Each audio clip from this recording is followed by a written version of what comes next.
mise au point de la jeunesse élite de l'espace Grand Katanga, y compris les bénéficiaires des œuvres du chairman Moïse Katumbi.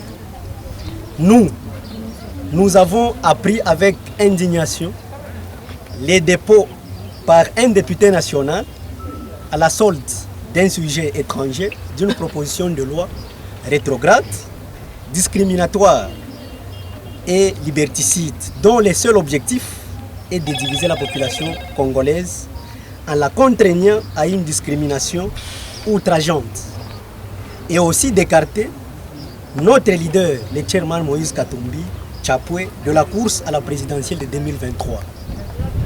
Cette proposition de loi, œuvre d'un pécheur en eau trouble, est une violation manifeste de la Constitution de la RDC en ses articles 12, 13 et 72. Elle porte les germes de division, de haine, de conflits, d'exclusion, aux conséquences lourdes et incalculables.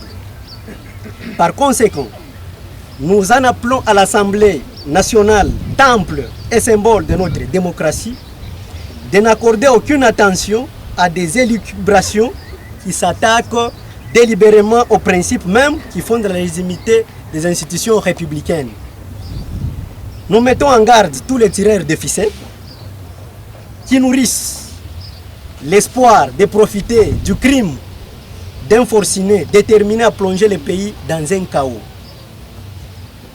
Car le peuple congolais tient à son unité, à sa cohésion et à son vivre ensemble.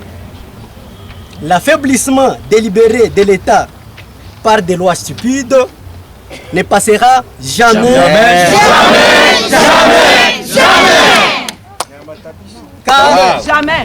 Car l'État congolais est au-dessus des ambitions criminelles de certains pyromanes politiques. Nous n'allons pas nous laisser faire. Nous n'allons pas croiser les bras et laisser aboutir une proposition de loi véhiculant des idées qui mettent en péril la paix et l'unité de la nation.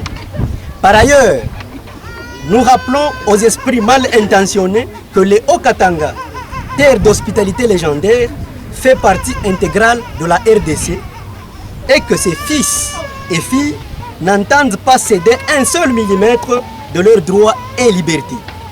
Enfin, n'ayant aucune leçon de loyauté à recevoir d'un homme qui a tourné le dos à la nationalité congolaise pour ses intérêts égoïstes, nous réitérons notre soutien sans faille à la candidature de notre chairman, le champion Moïse Katumbi Chapwe, un homme dont le sens élevé de patriotisme n'est pas à démontrer. Un leader exemplaire qui continue à inspirer plus d'un, à qui des milliers de jeunes, hommes, femmes et enfants congolais expriment leur gratitude pour de nombreuses œuvres dont il continue à bénéficier de son leadership généreux et visionnaire qui briquera la magistrature suprême en 2023. Il appartient à ce peuple souverain de lui accorder sa confiance. Que vive le Congo uni où tous et tous les citoyens sont égaux. Je vous remercie. Amen.